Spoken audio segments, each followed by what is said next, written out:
Olá, meus amigos e irmãos, como estão vocês? Tudo bem?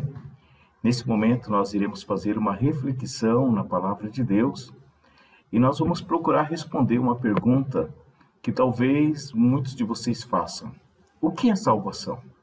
Mas antes de nós irmos diretamente para esse texto, eu quero convidar você à leitura da Palavra de Deus, que está registrado em Atos capítulo 15 e versículo 11, que diz assim: cremos que somos salvos pela graça do Senhor Jesus Cristo. Amém? Vamos fazer uma oração? Vamos pedir que o Espírito Santo ajude a esclarecer esse assunto em nossa mente? Ore comigo nesse momento. Senhor Deus, Pai Todo-Poderoso, em nome de Jesus, eu oro a Ti agradecido por Tua bondade e misericórdia, por Teu amor, por Tua alegria e por Tua salvação. Pai, eu peço que o Senhor possa, nesse momento, iluminar mentes, tirar dúvidas, esclarecer, de tal forma que as pessoas compreendam o Teu amor, compreenda os Teus propósitos e os Teus planos. Eu oro em nome do Senhor Jesus. Amém e amém. Muito bem, meus irmãos e amigos, o que é salvação, né? É bem possível que você, em algum dia, tenha ouvido alguém dizer: eu sou salvo. Ou até mesmo perguntar para você: você é salvo? Conta a história que quando o Titanic naufragou, havia um pastor que estava dentro daquele grande navio, e quando eles saíram lá dentro do mar, eles estavam no meio do mar, todo mundo se afogando, as pessoas ainda seguradas em pranchas, e ele chegava perto de uma pessoa e outra e perguntava: você é salvo? Você já é salvo? Essa era a pergunta que ele fazia. E esta talvez seja a pergunta que muitas pessoas têm feito para você, e às vezes você tem até se sentido ofendido por não entender o que é isso. Ofendido talvez porque a pessoa falou que é salva, ou ofendido porque a pessoa perguntou se você é salvo. Mas, na verdade, o que significa a palavra salvação? Quando uma pessoa pergunta para você: você é salvo? O que ela está querendo saber de você? Primeira coisa, vamos definir a palavra salvação. Salvação significa preservação, recuperação, bem-estar, saúde ou até mesmo remédio. O apóstolo Paulo, escrevendo a Timóteo, ele disse o seguinte: fiel é esta palavra e digna de toda aceitação, que Cristo veio ao mundo para salvar os pecadores, dos quais eu sou o principal. Então, o apóstolo está, nesse momento aqui, expressando que Cristo veio ao mundo para salvar os pecadores. Mas você deve estar perguntando: do que eu preciso ser salvo? O que aconteceu com a criação? O que aconteceu com o ser humano? Talvez você já tenha ouvido essa história. Esse é um relato bíblico, um relato das Escrituras Sagradas, que Deus fez o homem perfeito. Deus fez o homem para viver da forma mais feliz, mais tranquila, da forma mais bela possível. Tanto é que ele fez o homem perfeito, deu ao homem a delegação para ele poder cultivar a terra, e Deus tinha com esse homem o propósito que ele vivesse eternamente. Deus não fez o homem para sofrer, Deus não fez o homem para morrer, Deus não fez o homem para ter os problemas que nós possuímos nos dias de hoje. Esta é uma questão que é muito importante você saber, muito importante você colocar na sua mente. Nós não fomos feitos para sofrer como nós sofremos hoje. Mas aí você pergunta: pastor, mas por que nós sofremos? Por que vem tantos problemas? O que aconteceu? Então, o que aconteceu foi que essa criação perfeita de Deus, ela se rebelou contra Deus. Então, com essa rebelião, o que aconteceu? Houve uma alteração na ordem da criação. Então, esse homem, ele se rebelou contra o Criador, ele foi expulso do paraíso, ele perdeu a vida eterna. Então, uma série de consequências trágicas aconteceu na vida desse ser humano. E o apóstolo Paulo disse que o pecado entrou por um homem e o pecado passou a todos os homens, por isso que todos pecaram e destituídos estão da glória de Deus. Então, ou seja, o pecado nos afastou de Deus, o pecado causou um rompimento. Então, com isso, o ser humano ele foi afetado em todas as dimensões da sua vida.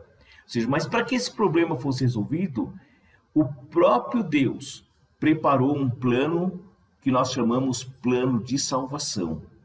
Então, qual o propósito de Deus para o ser humano? Conforme nós falamos. Então, quando ele prepara esse plano de salvação, o propósito de Deus para o ser humano é restaurar o plano, ou seja, o projeto original pelo qual o ser humano foi criado. Deus tem um propósito de restaurar todas as coisas. E essa restauração começa a partir do ser humano. Então, o plano original de Deus, quando ele fez o homem, foi que nós vivêssemos para a glória dele. Diz que ele nos criou para a sua glória. Todas as coisas foram criadas para a glória dele. Em outras palavras, nós iríamos viver de acordo com a vontade plena de Deus e nós iríamos nos satisfazer plenamente em Deus. Nós não precisaríamos de mais nada para nós sermos felizes e para nós sermos plenamente satisfeitos. Então, é isso que a palavra de Deus revela para nós.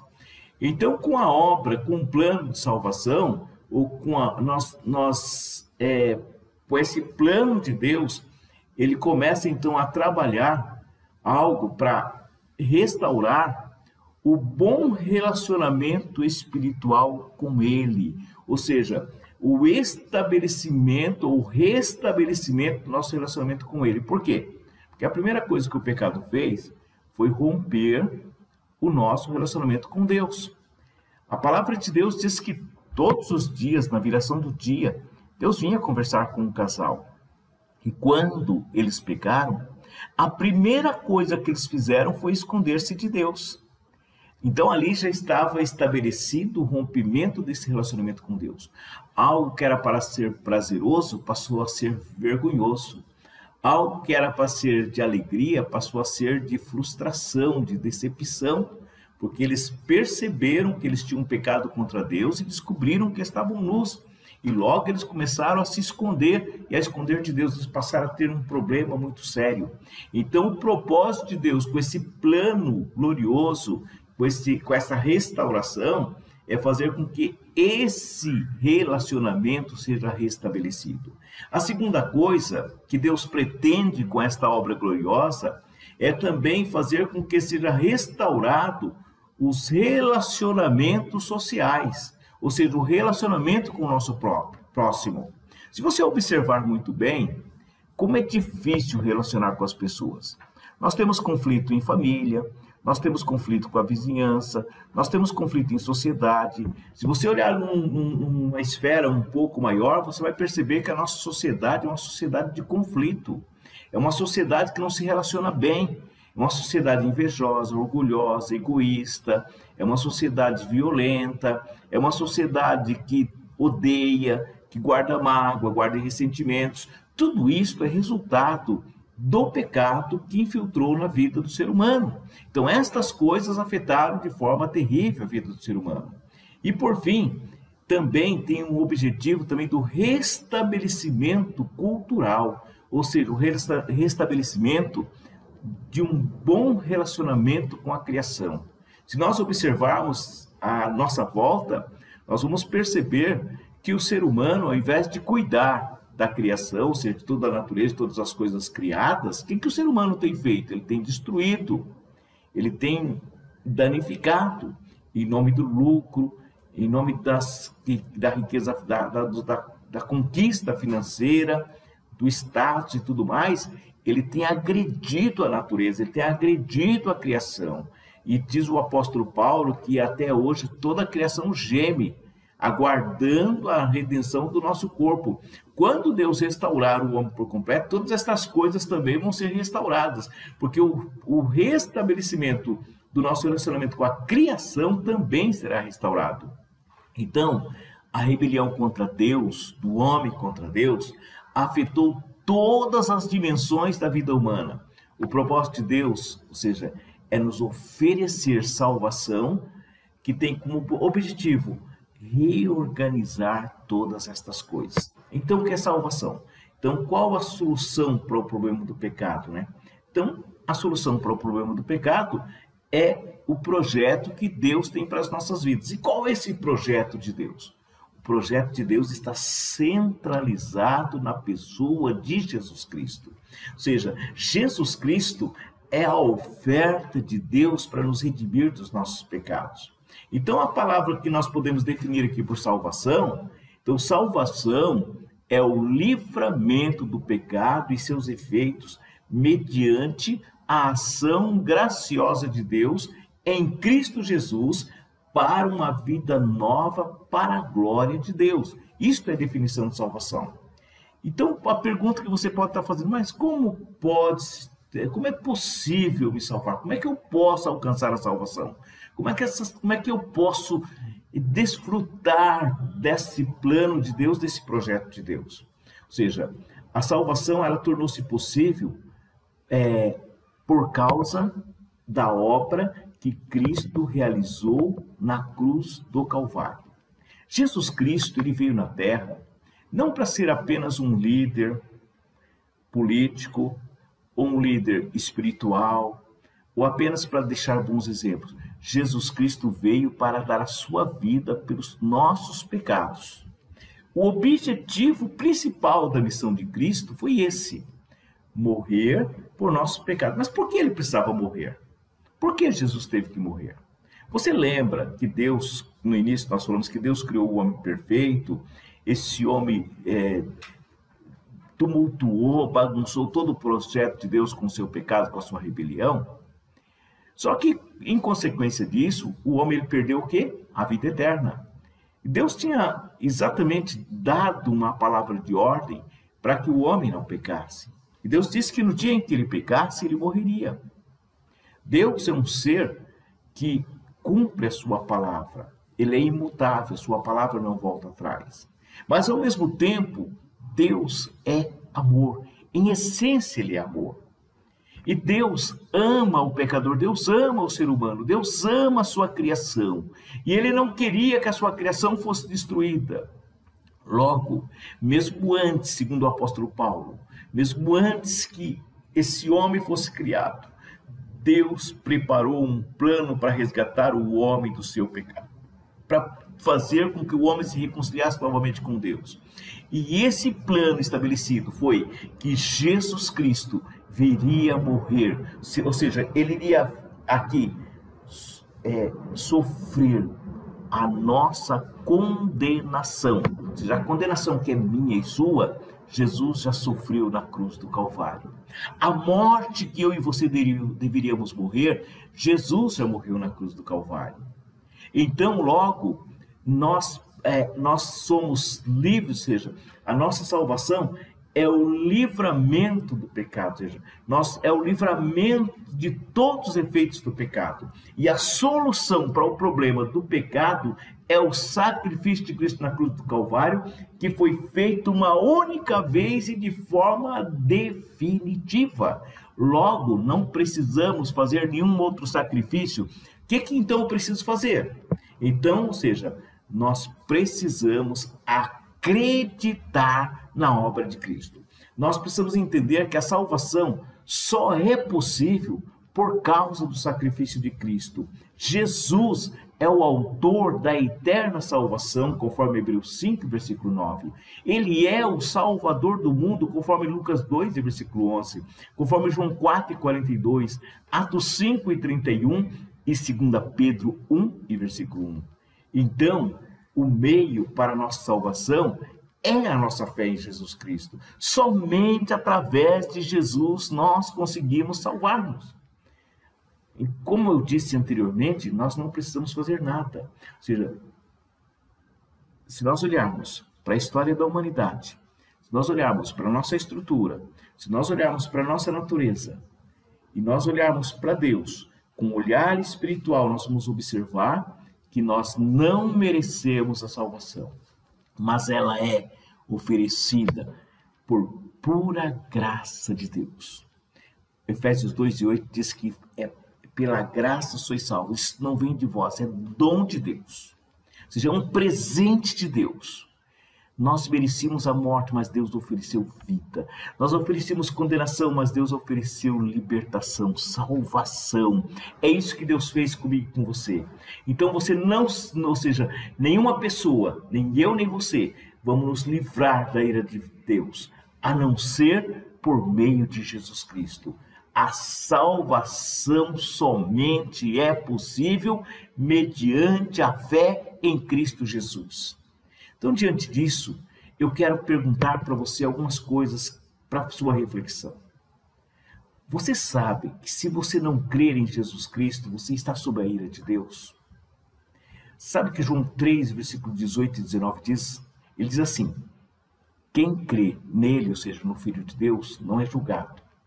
Mas quem não crê já está julgado, porquanto não crê no nome do unigênito Filho de Deus. E o julgamento é este: a luz veio ao mundo, e os homens amaram antes as trevas que a luz, porque as suas obras eram más. João 3, versos 18 e 19. Então, nós precisamos crer. Se você crê, você já alcançou a absolvição. Por quê? Se você crê que o sacrifício de Cristo no Calvário é a quitação da sua dívida com Deus, a Bíblia diz o seguinte, o próprio Jesus disse: porque Deus amou o mundo de tal maneira que deu o seu Filho unigênito, para que todo aquele que nele crê não pereça, mas tenha a vida eterna. Então, esta é a proposta de Deus. Você crê que o sacrifício de Cristo da cruz do Calvário é a quitação da sua dívida para com Deus? Se você crê, o amor de Deus já tomou conta da sua vida. Você já alcançou o perdão e você agora tem a garantia da vida eterna.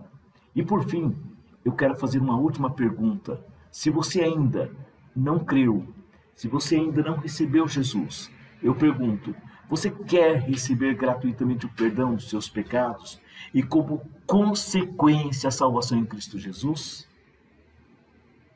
Mas o que você precisa fazer? Ouça o que a palavra de Deus diz. Mas diz: a palavra está perto de você, na tua boca, no teu coração. Isto é, a palavra da fé que preguei. Porque se com a tua boca confessares a Jesus Cristo como Senhor, e se com o teu coração creres que Deus o ressuscitou dentre os mortos, serás salvo. Pois é com o coração que se crê para a justiça, e com a boca se faz confissão para a salvação. Porque a Escritura diz: ninguém que nele crê será confundido. Eu deixo aqui um convite e um desafio para você. Receba Jesus Cristo em sua vida. Creia na obra gloriosa de Cristo. Deixe Ele entrar no seu coração. Deixe Ele tomar conta da sua vida. Deixe Ele dirigir a sua vida. O resto Ele vai agir na sua vida e Ele vai iluminando a sua mente e você vai vendo que muitas coisas hoje que você não consegue deixar, você deixará. Muitas coisas hoje que te faz sofrer, vai fazer você deixar de sofrer. Porque o Espírito Santo de Deus, a partir do momento que você entregar, você receber Jesus, a partir do momento que você entregar sua vida totalmente a Ele, o Espírito Santo de Deus vai entrar na sua vida e vai começar a guiar a sua vida, vai começar a transformar a sua vida, vai continuar, vai ajudar você ou vai te capacitar para a obediência a Deus. É isso que o Espírito Santo vai fazer. Então, respondendo o que é salvação. Salvação é a obra realizada por Cristo Jesus no Calvário. Salvação é a nossa libertação da condenação a que nós estávamos sentenciados por causa do pecado. É a nossa libertação. Então, quando você é salvo da condenação do pecado, automaticamente você é salvo do domínio de Satanás e você é tirado desse domínio e você é trazido para o reino de Deus e você passa a viver na atmosfera do reino de Deus, controlado, governado por Deus e não mais por forças malignas. Que Deus, por sua graça, possa ajudá-lo, possa confortá-lo, possa guiá-lo e possa prepará-lo para encontrar com o Senhor nosso Deus. Amém? Quero nesse momento convidar você a fazer uma oração comigo. Se você ainda não entregou sua vida a Cristo, eu peço que você ore desta forma comigo. Senhor Jesus, eu nesse momento acabei de ser informado que o Senhor tem um projeto de salvação para as nossas vidas. Senhor, eu creio fielmente na obra que o Senhor realizou na cruz do Calvário. Eu creio que aquela obra foi suficiente para me redimir dos meus pecados. E eu me rendo a Ti, Senhor Jesus. E eu entrego a minha vida inteiramente ao Senhor. E eu suplico que o Senhor perdoe os meus pecados e coloque o Teu Espírito Santo dentro de mim. A partir de agora, Senhor, eu quero viver uma nova dimensão do Teu Espírito, da Tua vontade. Eu entrego minha vida ao total controle do Senhor, em nome de Jesus. Amém e amém. Muito obrigado, meus amigos e irmãos, por esse momento que você passou com a gente aqui, participando, refletindo sobre a palavra de Deus. Eu quero convidar você, não somente a nos acompanhar pelas redes sociais, mas também a nos visitar, também a compartilhar conosco, a sentar conosco para estudar a palavra de Deus, para aprender mais sobre a palavra de Deus.